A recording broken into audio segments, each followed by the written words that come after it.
అయ్యేం పట్టించుకోవాలా. నిజంగా వాళ్ళ మాటలు కానీ పౌలు తీసుకొని ఉంటే దెబ్బకి అవుట్,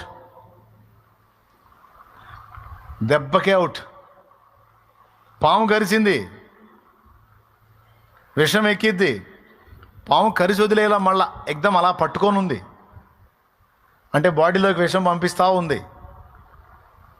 నన్ను తీసుకొచ్చి మంటలు వేస్తావా అని పట్టుకొని విషం ఎక్కిస్తూ ఉంది ఫుల్గా. వాళ్ళందరూ తలా ఓ మాట అన్నారు, నరహంతకుడు, దుర్మార్గుడు, పాపి అయిన మనుషుడు, న్యాయం అతన్ని బ్రతకనీయదు, సముద్రంలో తప్పించుకున్న పాము చేతిలో దస్తున్నాడు ఇప్పుడు అని టపా టపా టపా టపా మాట్లాడేశారు. ఒక్కొక్కడు ఎదురు చూస్తూ ఉంటాడు, మనుషుల్ని బాగు చేసే మాటలు మాట్లాడరు, మనుషుల్ని పాడు చేసే మాటలు, వ్యతిరేకమైన మాటలు, విమర్శనాత్మకమైన మాటలు. కొంతమంది బతుకులయ్యి వాళ్ళ జీవితాలు అంతే. ఏమండి, వాళ్ళు ఏం చేయాలండి? దరిద్రులు కాకపోతే ఏం చేయాలా? పామును లాగేసి వెంటనే ఆ చేతికి ఒక క్లాత్ కట్టేసి ఆ విషాన్ని నోటితో లాగేసి ముందు అతని ప్రాణాన్ని కాపాడొద్దు. ఒక పక్క ఆవంతున పాము కరిసి ప్రాణాపాయంలో అవతల మనిషి ఉంటే అతడి కర్మని గురించి మాట్లాడుతున్నారు. కొంతమంది దరిద్రులు ఇంతే ఉంటారు, దరిద్రపోళ్ళు. మిమ్మల్ని కాదులే, అవతల వాళ్ళు బాధలో ఉంటే ఏదన్నా అంత సాయం చేయటం కాదు. వాళ్ళు మంచోళ్ళు అయితే అట్ట ఎందుకు జరిగిద్ది?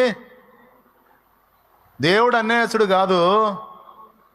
ఒకళ్ళకి ఏదైనా అటు జరిగిందంటే వాళ్ళు ఎంత తేడా అయితేనో అటు జరిగిద్ది. మంచోళ్ళు అయితే ఎందుకు జరిగిద్ది? ఇట్లాంటి పనికి మాలిన మాటలు మనం మాట్లాడొద్దు. మంచోడికి కష్టాలు రావా? నీతిమంతుడికి శ్రమలు రావా?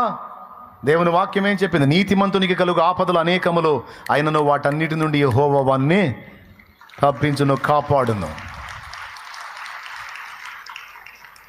ఎవరైనా ఏదైనా ఇబ్బందిలో పడగానే, వాళ్ళకి ఏదైనా సమస్య రాగానే అద్ది వాళ్ళు మంచోళ్ళు అయితే ఎందుకు జరిగిద్ది? చెడిపోయిన వాళ్ళు కాబట్టి అట్ట జరిగింది. ఇదంతా కర్మ సిద్ధాంతం. ఈ కర్మ సిద్ధాంతం వాళ్ళు ఉన్నారాడ? ఈ కర్మ సిద్ధాంతపు మాటలు పౌలు పట్టించుకోవాలా?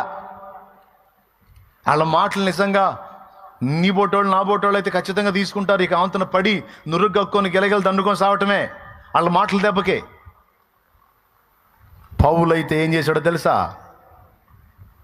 సర్పమును అగ్నిలో జాడించి వేసి, చదువు అక్కడ 5వ వచనం, అతడైతే ఆ విషజంతువు